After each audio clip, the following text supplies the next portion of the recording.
Change of plan here. So Jake's headed up to Industrial Metal. And what we're going to do is we're going to have them take a piece of 3/8 plate and it'll come over here 6 inches, and then they'll break it, bring it back this way until it's, and then break it again and come back over until that distance from outside to outside of plate is 4.5 inches. And then we'll take and end up trimming probably on this side of the front piece of it, and then on the inside piece to match this. And then we'll end up drilling that will get bolted to here, and then we'll mount the housing and drill the holes for it. And that gives us enough room to set that filter back in here and yet have enough room to get up in here and hook the hoses up. Now, tightening the hoses up to those fittings may require us to unbolt the housing, bolt the lines up, then bolt the housing, filter housing back on. But that also means probably not going to be able to use a solid steel line from the pump. It's gonna have to be a wire braid hose, and that's, yeah, we can do it. We can make this happen. I know we can. Problem is, it was just getting to be such a hassle of how we were gonna run a breather tube in here, and it's just, this setup was specifically set up for this Kenworth. And they've run all this gobby wiring everywhere, and you're just talking a major pain to rearrange all that. So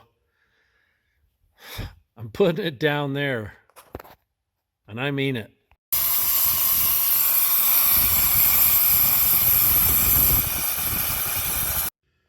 Okay, Jake, what are we doing here? We're not really sure. We're thwarting Kat's relocation plan, and we've come up with one of our own. And the filter comes off and on, goes out the bottom down there. And so we're going to take it out, tack weld it. Okay, so this is the bracket we've made. So probably end up cutting it off in here, get rid of that. Originally it was one piece, but we miscalculated on the distance, so this is actually going to work better. We've been able to adjust it in and get it the angle that we need it. Ooh, look at that. Pretty yellow paint. So Jake and I conjured up that bracket, and he cut her out and welded her together. Originally it wasn't supposed to be cut right there, but we miscalculated on the distance. But this worked out better, made it so we could adjust it. We clamped it, pulled it out, tacked it, test fit it again, and then he finished welding it. So this means I don't have to put that filter up on the head. So I got my spray can after my bolts and spacers, and I've got a lot of the stuff hooked back up. I'm gonna have to cut my compressor intake hose off. Well, I don't know. I could put that back where it was, I guess, and loop it, but like this and down in would be better. I got my lines hooked back up, got my breather tube all tightened up on, got this on. So the only thing I got to do is get some long radius 90s. Need a couple of them. I'm going to build this new hose. This goes up to that connection there, not on into the cylinder head and to the injectors. But my fittings are going to be down here like this with 90-degree elbows, but I just need a little bit longer elbow to reach it. Now, I don't have a metal line anymore from the pump, so I am going to have to make a hose to hook up from the pump to the filter. So Anyway, let me show you this bracket. So this is the bracket Cat makes. But with my compressor, you have to drill this hole in there to clear this bottom bolt. And on the ones in the other pictures, can't remember, this back end's different. So mine's an older one.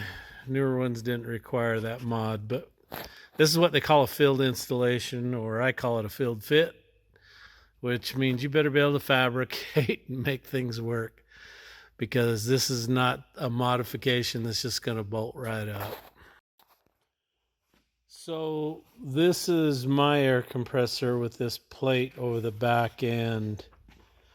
And this is the style back end that adapter is meant to fit. There's no extra plate there, so that's why you have to cut a hole for that bolt. So this is our modified bracket to be able to mount the fuel filter back where it was.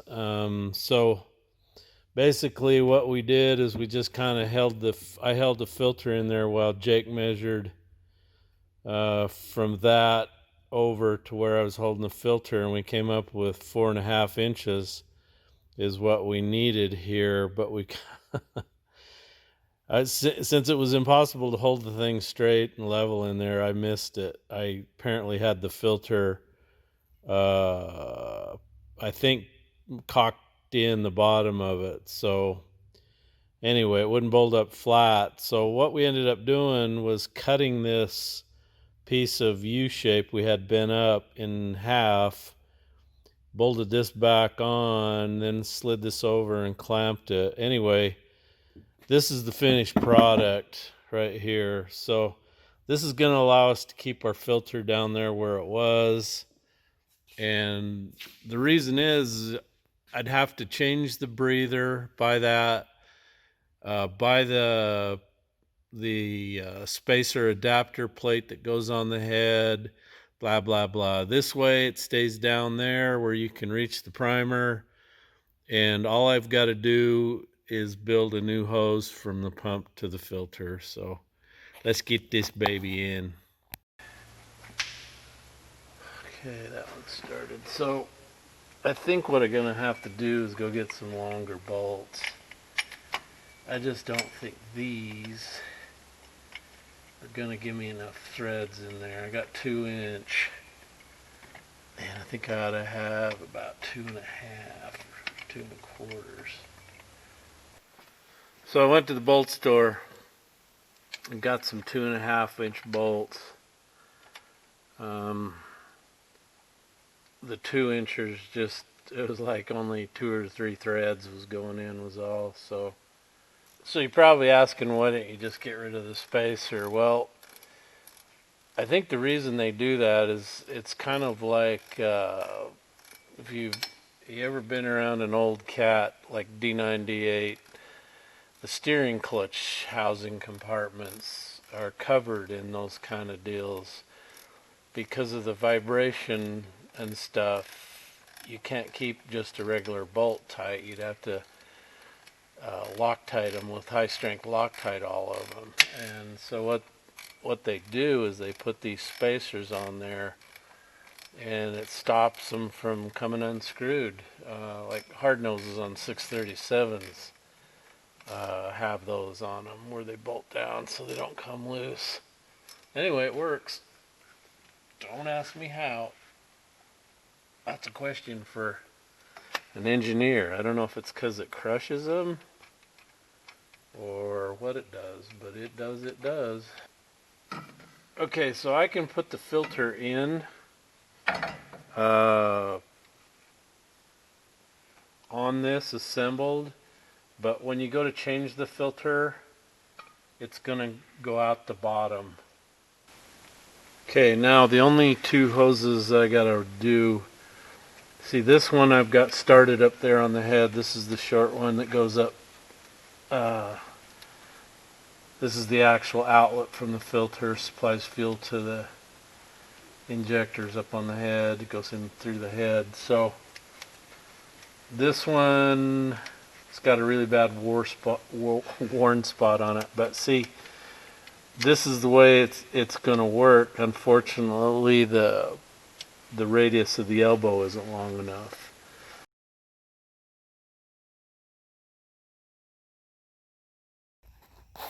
Hey, so look what I got today.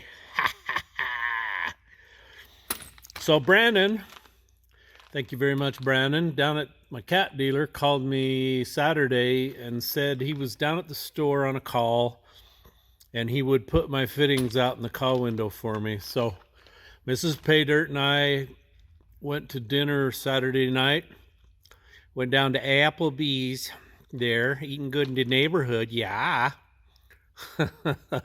So I stopped by and picked these up. So it's Sunday today, and I think I'll build some hoses. Okay.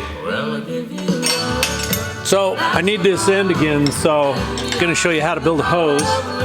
Anyway, I've shown you this before, but this is why I really like these reusable ends. As you can see, this one's trying to turn inside of the hose, but we don't care. It's just going to strip the outside of it off, and then as soon as this gets out far enough, it might quit turning. There we go. Voila. Here's the one piece. That's the piece that goes inside. And then to undo this, what you're going to do is turn this like you're tightening it, because the coarse threads inside this are backwards. So you can see it kind of skived it off. So now just need to get a new piece of hose cut. I'm gonna need, I might as well take this other end off. I'm gonna need just a little bit longer piece. I'm gonna need a different size wrench for that one too. I'm gonna get a copyright strike for this music. I don't care. Doesn't mean anything, just means I won't get any money. So if I'm not getting any money and you enjoy the music, go to the store and buy some.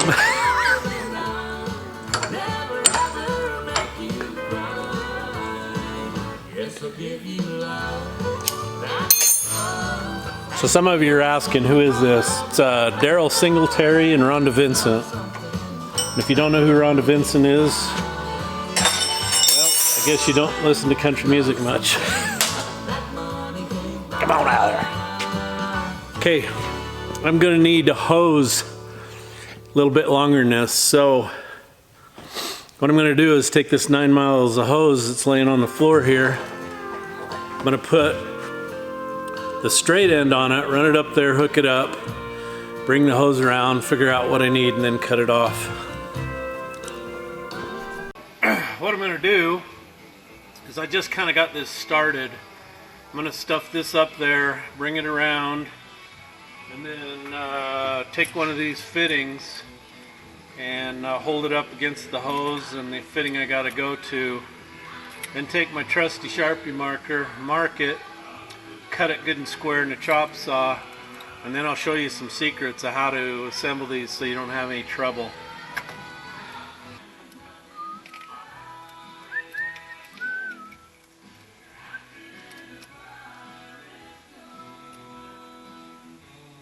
I've been two-stepping around the shop. Texas two-stepping.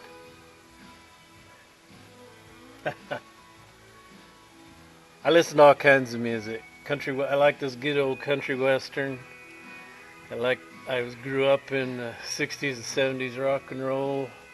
I'm just a well-rounded feller. Okay, now where's my marker? No, that ain't it. It's this one, ain't it?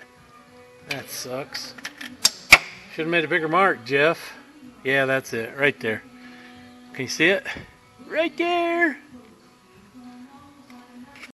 Okay, when you cut this stuff, my saw won't go up here and hold this. Plus, it doesn't go out far enough anyway. So you get this kind of stuff and it'll cut it crooked. So I'm going to be holding this with one hand, and then I've got this 2x in there, so I'm up close to support that, and that way that'll give you a really good clean cutoff. So here we go.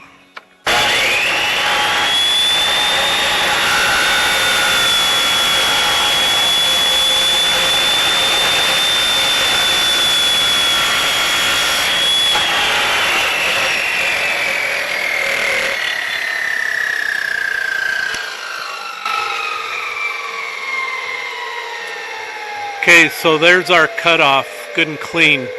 Now we got to go over to the grinder. We got to clean this crap off. Okay, so I've gotten rid of that. If you don't get rid of that, when you screw that fitting on, it compresses this, and then your tapered end won't go in here, and it'll cut this inside and give you a flapper. So it's just a real light amount that you want to take off. I've cut this off square, you saw that. And then I shaved these edges clean, got all the loose wires off with the grinder on both ends. And then I have cleaned that baby out with ether and I have a brush. I go halfway, went in both ends and then blew it out. I want absolutely nothing in there. I'll do that again once it's assembled. But a tip, a lot of times guys just put them together and crank them down tight, and what happens is when you crank them to the top of that collar, it'll pinch this down all the way around, and then they'll go to stab that end in and then start turning it, and it'll cut the inside liner and it'll put a flapper in there. So to avoid that, what I do is take a nice sharp knife and I just gently go around that top like this, not too much, not too little, just right. And I just cut a bevel on there, like that, if you can see that. So that's gonna allow that to go in there easier. Now, let's assemble this first one, and we'll go with the straight end first. So what I'm going to do is put it on. You got to turn it the wrong way. You should be able to turn this small of a hose on by hand. So, there. All right, you probably can't see it down in there, but if I turn really super hard, it kind of squishes that top. So once I get it in there, I kind of just turn back just a little bit. Now, I'm going to take some oil. And I'm going to go in here and I'm going to get plenty around on that gobbet because I want it to run down into that hose and get everything lubed. And then I'm going to take this end and oil it up liberally because this is a compression fitting and generates a lot of friction, a lot of heat when it's going in. And you can tear that liner loose in there if you're not careful. So they should go in and start by hand. If they don't, you've got a problem. So after you get it started, go ahead and clamp her in the vise and then take a wrench and start screwing it in. And on the bigger ones, sometimes they'll get really super hard as they go down, and you just kind of got to slow down because you'll put your hand on this, and I'm not kidding you, it's hot from twisting inside that rubber. It generates huge amounts of heat. And so as long as you go slow, take your time, bevel the top, really lube it up good, because you don't want a dry spot down in that hose that didn't get any lube. That one went down piece of cake. Absolutely beautiful. Screw it down all the way.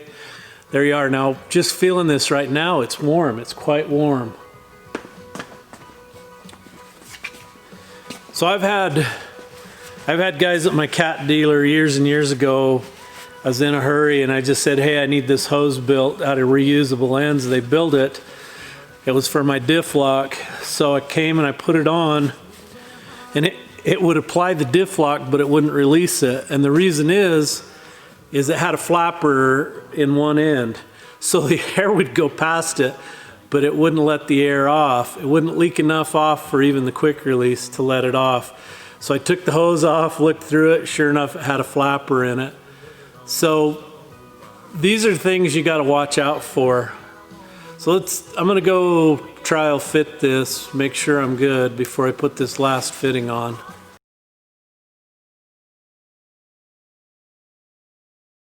I like to just go ahead and loosen the bleeder. It's clean, it's easy.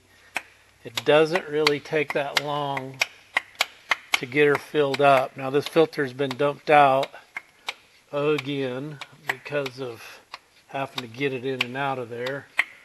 I got tired of spilling fuel, but I'm already pumping fuel right now because the water separator one was full.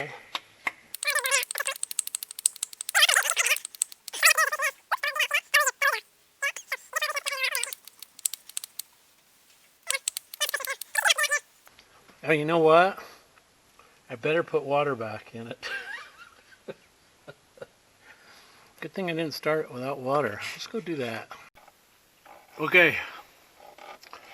I am ready to put fire in this hole, I think. Let's find out.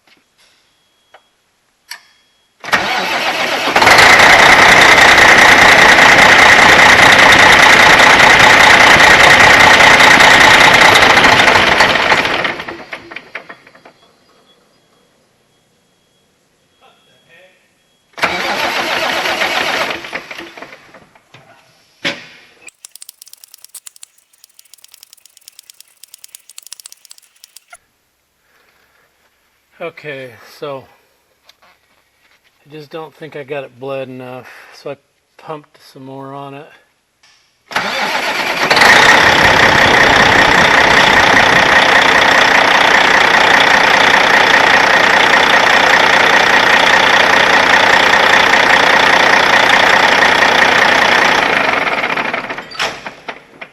So that line is like simple. Okay.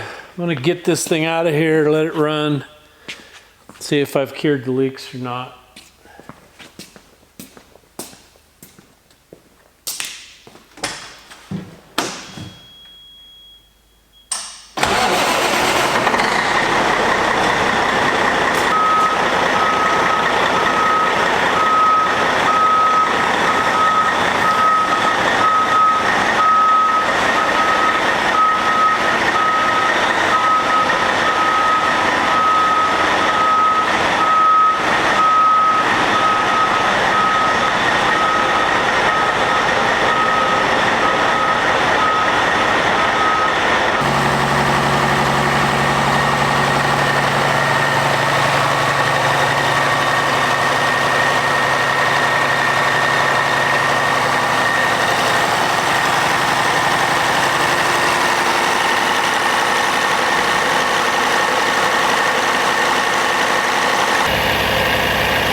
I think I won. No oil running out that compressor.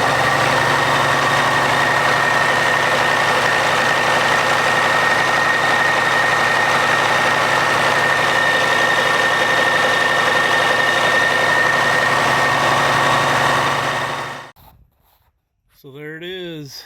That's the bracket we built to hang the fuel filter back in its place here.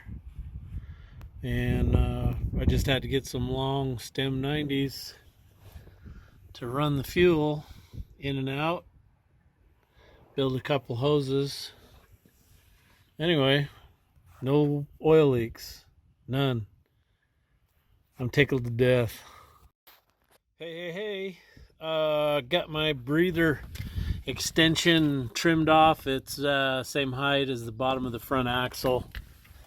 And so if you got a C15 or any other rig that's got an 1.5 inch outside diameter breather pipe, you want to extend it down. What you need is cat part number 5PAL 1291, and this is a suction hose. This won't collapse like radiator hose. Don't use radiator hose. Use radiator hose, it's going to collapse. You're going to get excessive crankcase breather pressure, and that's going to mess with your atmospheric sensor, which, believe it or not, gets its pressure from the crankcase. Yeah, go explain that one. Anyway, made in Canada. That's cool. I am glad that doesn't say made in China, Cat. Made in Canada. Good stuff, I bet. Made by those Canadians, eh? Oh, and the other thing too is, don't try to cut this with anything but a cat knife. It will not cut with anything else but a cat knife.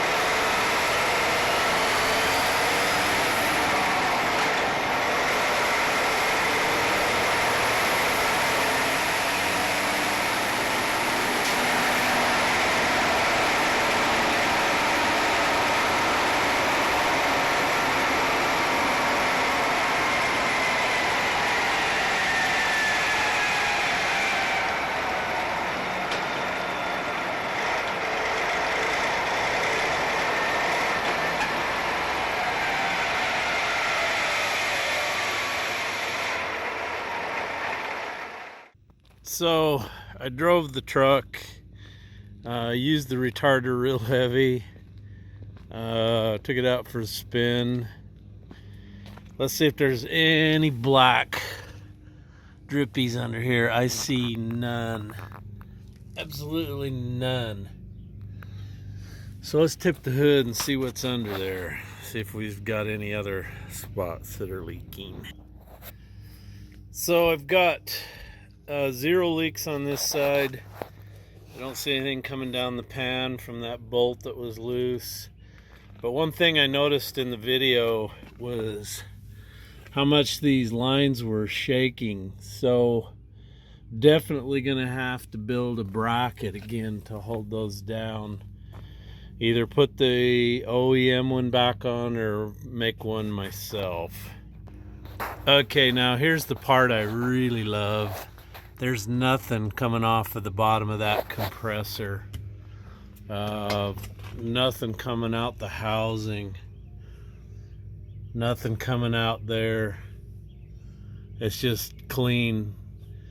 So at this point, I think I got it whipped. I'm thrilled. I'll probably get the steam cleaner maybe and clean that crap off, because I pulled all that sound deadening off. All that was back in there was a place for lost lock washers, bolts, nuts, all kinds of stuff, and for oil and grease. So clean that up, take it over there and blast it off. Anyway, so you know, my truck, we neglect it. We just use it and don't really maintain it, and so that's why this is like the third and final video on the truck. So finally, I think we're done with it. I mean, it could use a lot more stuff. I want to replace the stacks. I'm trying to decide whether to go back with new muffler stacks or just go straight pipes with like a internal baffle in it to kill some of the sound. But other than that, I think we're ready to roar. Hey, I got Kenworth back over here on the concrete.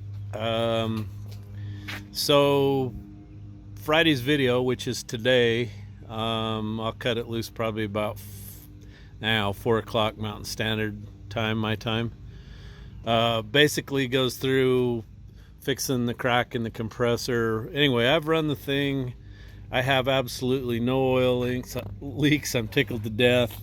In the video, you'll get to see our custom bracket to relocate the filter. I called on my #1 top fabricator, Jake, and he came through for me. But right now I'm just going to take steam cleaner. I've pulled all the sound deadener off this side of the block, and that sound deadener it's basically a catch-all for all the dropped bolts, nuts, washers, and then it also collects tons of oil and grease. So I'm going to go ahead and finish washing all that out of there. So anyway, hope you enjoy the video. It'll be the last one on the Kenworth finally. We are going to be bidding some other work. I'm going to try to get a BLM job, Black Lives Matter. Actually, Bureau of Land Management. So anyway, that'd be a cool job to go get. I'd go hang out on the desert again. Hey, so she's clean. Got all the grease off. I'm going to be able to watch it closer now. But I ran the crap out of it the other day, and there was just not any wet spots anywhere. Like I say, I used the retarder, got the oil temperature up really good and hot. One of the things that I think probably caused it to leak even worse was the breather hose. And you saw that, just a piece of crap radiator hose, and it swelled up, pinched off, and that had to have been increasing the crankcase pressure severely. So anyway, time to move on to other things. So what have I got to do? I think I'm going to drag the Ford fuel truck over and see if we can fix the leak in it. Hey everybody, got Casey and Olivia here to read the names, and Casey's going to start. Stuart Walland from Ohio. Mark Frelix from Lewisburg, Tennessee. Brian Taylor from Hiro Rapids, Ohio. Richard DeBoard, Holbrook, Arizona. Mel Evans from Conway Valley, UK. And Casey. Serious, that's what it says. And this is done by me and Casey again. Thank you.